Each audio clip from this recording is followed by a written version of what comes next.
में कर्फ्यू नाफिज, एयरपोर्ट बंद, 250 पाकिस्तानी ज़ायरीन फंस गए। शाम में फंसे 300 पाकिस्तानी ज़ायरीन का खाना खत्म, हुक्काम से अपील कर दी। ख़वातीन और बच्चों समेत 300 पाकिस्तानी सैयदा ज़ैनब अलैहिस्सलाम के रोज़े के करीब इलाके में फंसे हुए हैं।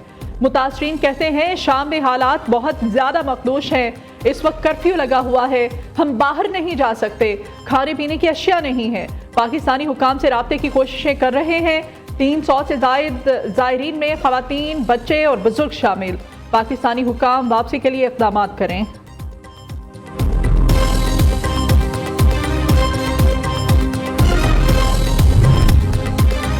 पाकिस्तानी शहरी शाम में महफूज हैं। दफ्तर खारिजा की वजाहत, तर्जमान के मुताबिक शाम में पाकिस्तान का सिफारत खाना शहरियों की इमदाद के लिए खुला है। शाम में बदलती सूरत हाल का जायजा ले रहे हैं। हमारा सिफारत खाना पाकिस्तानी शहरियों और ज़ायरीन के साथ राब्ते में है।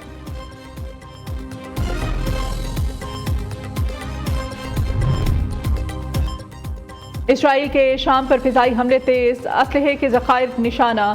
सन 1974 के मुआहदे के बाद पहली बार इसराइली फौज बफर जोन में दाखिल। इसराइली फिजाइया ने शाम में दुर्रा, स्वेद और दमिश्क के करीब मिसाइल के असलहे के ज़खायर को निशाना बनाया। इसराइल और शाम के दरमियान गोलान की पहाड़ियों पर इसराइल की फौज तैनात। दूसरी इसराइली फोर्सेस ने ऐलान किया है कि शाम के मामलात में मुदाखलत नहीं करेंगे।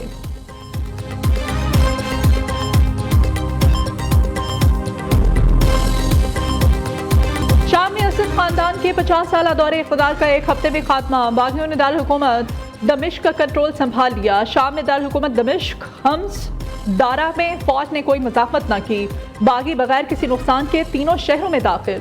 दूसरी जानिब रूस ने बशारुल असद को इंसानी हमदर्दी की बुनियाद पर पनाह दे दी। रूसी चैनल वन के मुताबिक साबिक शामी सदर बशारुल असद और उनका खानदान रूस में है। इससे पहले बशारुल असद के तैयारा हादसे में हलाकत की मुतज़ाद खबरें सामने आ रही थीं।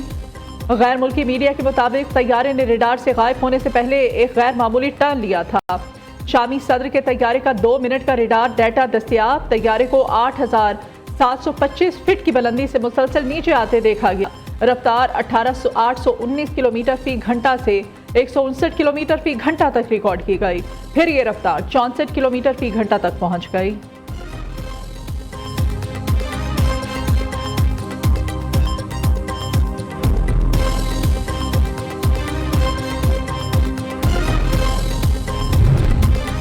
शामी भागियों के रहनुमा अबू मोहम्मद अल जोलानी का तमाम सियासी कैदियों के लिए आम मुआफ़ी का ऐलान। दमिश्क की फौजी जेल से ख़वातीन और बच्चों समेत हज़ारों सियासी कैदी रिहा। सरकारी टीवी पर खिताब में कहा शाम से बशारुल असद हुकूमत के स्याह दौर का खात्मा हो गया है। तमाम सरकारी, गैर सरकारी इमलाक और तनसीबात का तहफ़्फ़ुज़ किया जाएगा। अवाम और फौजी सरकारी इदारों से दूर रहें। पुरअमन इंतकाल इक़्तिदार तक साबिक़ वज़ीर आज़म मोहम्मद गाज़ी अल जलाली तमाम रियासती इदारों को चलाएंगे। दूसरी जानिब अवाम का दमिश्क में उमैया स्क्वायर पर जश्न। शहरी फौज के टैंक्स पर चढ़ गए। सदारती महल में लोग दाखिल, लूट मार भी की। हज़ारों अफराद का लबनान की जानिब इनखला।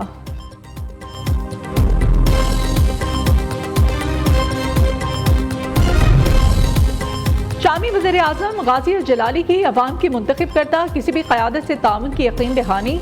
अपोजिशन रहनुमाओं का किसी से कोई बदला न लेने का ऐलान। उधर शामी स्टेक होल्डर्स ने नया प्लान तैयार कर लिया। अरब मीडिया के मुताबिक बशारुल असद की काबीना और बड़ी तादाद में फौजी एयरबेस में जमा हुए। शामी स्टेक होल्डर्स ने कहा कि शाम में अबूरी हुकूमत तश्कील दी जाएगी जो 9 माह में सदारती और पार्लिमानी इंतखाबात कराने की पाबंद होगी।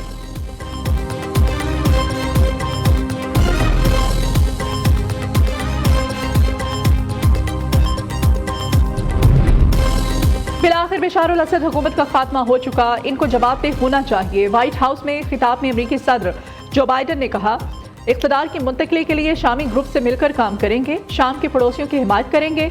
डोनाल्ड ट्रंप ने कहा कि बशारुल असद अपने मुल्क से भाग गए। व्लादिमीर पुतिन की क़यादत में रूस इसका मुहाफिज था।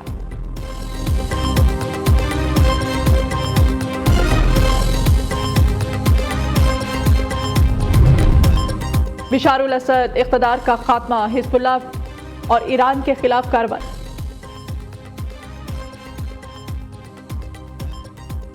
नेतन्याहू का कहना है कि इसराइल किसी दुश्मन फोर्स को अपनी सरहदों पर पनपने नहीं देगा। शाम में बशारुल असद की हुकूमत का खात्मा गजा यरगुमाली रिहाई मुआहदे में मददगार हो सकता है। दहशतगर्द इसराइल के गज़ब पर वहशियाना हमले जारी, 24 घंटों में मजीद 63 फलस्तीनी शहीद हो गए। कमाल अदवाल हॉस्पिटल पर ड्रोन हमले में 4 डॉक्टर समेत 29 फलस्तीनी शहीद। नसीरात कैंप पर बमबारी से 6 बच्चों समेत 26 अफराद जान से गए, 60 से ज्यादा जख्मी। शहीद फलस्तीनियों की तादाद 44,612 हो गई।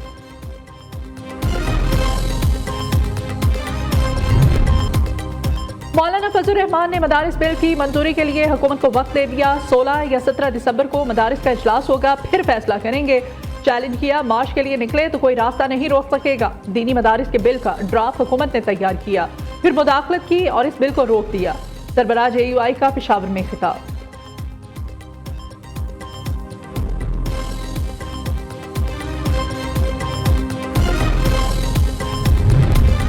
मदारिस बिल पर मौलाना फजल रहमान के तहफ़्फ़ुज़ात दूर किए जाएं। मुस्लिम लीग नून के सदर नवाज शरीफ की वज़ीर आज़म शहबाज शरीफ को हिदायत। जाती उम्रा में नवाज शरीफ से वज़ीर आज़म शहबाज शरीफ की मुलाकात। सियासी और मुआशी सूरत हाल पर तबादला ख्याल। डी चौक पर 26 नवंबर के एहतजाज। PTI की सिविल नाफरमानी की मुमकिना कॉल पर भी गुफ्तगू।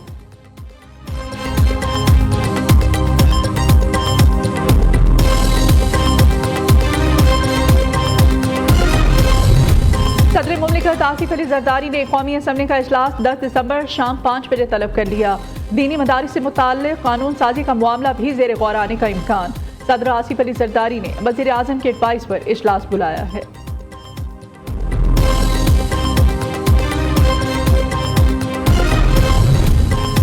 PTI का एहतजाज न मानने मुतालबात पर सिविल नाफरमानी तहरीक चलाने का ऐलान। बानी PTI ने मुज़ाकराती कमेटी बनाई। मुझ समेत असद कैसर, हामिद रजा, अली अमीन कंडापुर शामिल हैं।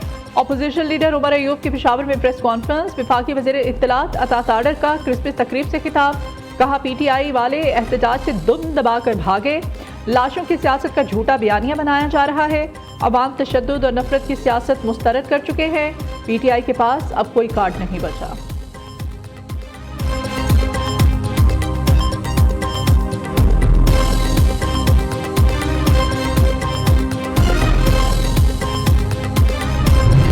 बंदे मार देना, इनोसेंट लोगों की लाशें गिरा देना, धरने और प्रोटेस्ट करके गरीबों के साथ नाइंसाफी करना, ये अब पाकिस्तान नहीं बर्दाश्त कर सकता। खान साहब का भी जो मैंडेट है उसको भी हमें तस्लीम करना होगा, उसको रिस्पेक्ट देनी होगी। हम इज्जत से भी बात करना जानते हैं, हम गले लगा के भी बात करना जानते हैं, हम हाथ मरोड़ के भी काम कराना जानते हैं। जो 14 तारीख की कॉल है, जो रीजंस हैं, वो पाकिस्तान के लिए नहीं है। 14 तारीख को उन्होंने कहा नाफरमानी करेंगे। खान साहब की बेगम साहिबा और उनके हवारी CM-शिप हम देख रहे हैं कि KPK जो है वो एक मौला जट की सियासत कर रहा है, जो ज़्यादा देर नहीं चलेगी। रोज लाशें, धरने और नाइंसाफी अब पाकिस्तान बर्दाश्त नहीं कर सकता। बानी PTI समेत सबके मैंडेट को तस्लीम करना होगा। हम प्यार से भी काम कराना जानते हैं और हाथ मरोड़ कर भी। सेनेटर फैसल वाबडा की PTI की वार्निंग। 14 दिसंबर की कॉल मुल्क के लिए नहीं, फैज हमीद केस में दबाव डालने के लिए सिविल नाफरमानी की कॉल दी थी।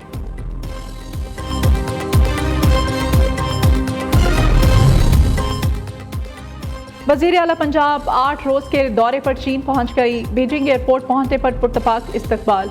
मरियम नवाज की कम्युनिस्ट पार्टी ऑफ चाइना की आला सतही वक्त से मुलाकात। बाहमी दिलचस्पी समेत अहम अमूर पर गुफ्तगू। वज़ीर आला पंजाब ने कहा कि पाक चीन दोस्ती बुलंदी की जानिब गामजन है।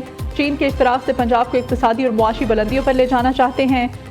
वज़ीर आला पंजाब हॉस्पिटल, स्कूल और दीगर इदारों के दौरे भी करेंगी।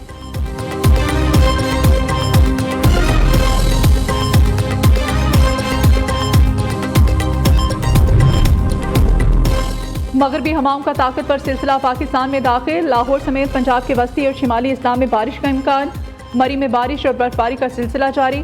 बालाई खैबर पख्तूनख्वा, गिलगित बल्तिस्तान, कश्मीर में भी बारिश और बर्फबारी मुतवक्के है।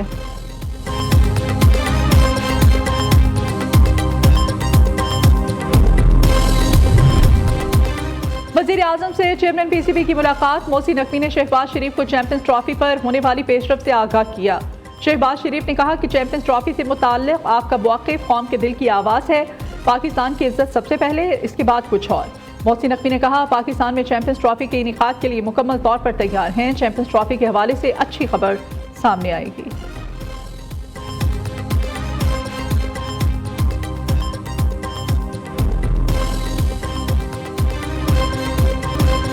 और अंडर 19 एशिया कप बांग्लादेश के नाम। फाइनल में बांग्लादेश ने भारत को 59 रन से शिकस्त दे दी। 198 रन के ताक़ुब में भारतीय टीम 139 रन पर ढेर हो गई। 6 खिलाड़ी डबल फिगर में दाखिल ना हो सके। बांग्लादेशी बॉलर इकबाल हुसैन और अजीजुल हकीम की 3-3 विकेटें। इकबाल हुसैन मैच और सीरीज के बेहतरीन खिलाड़ी करार पाए।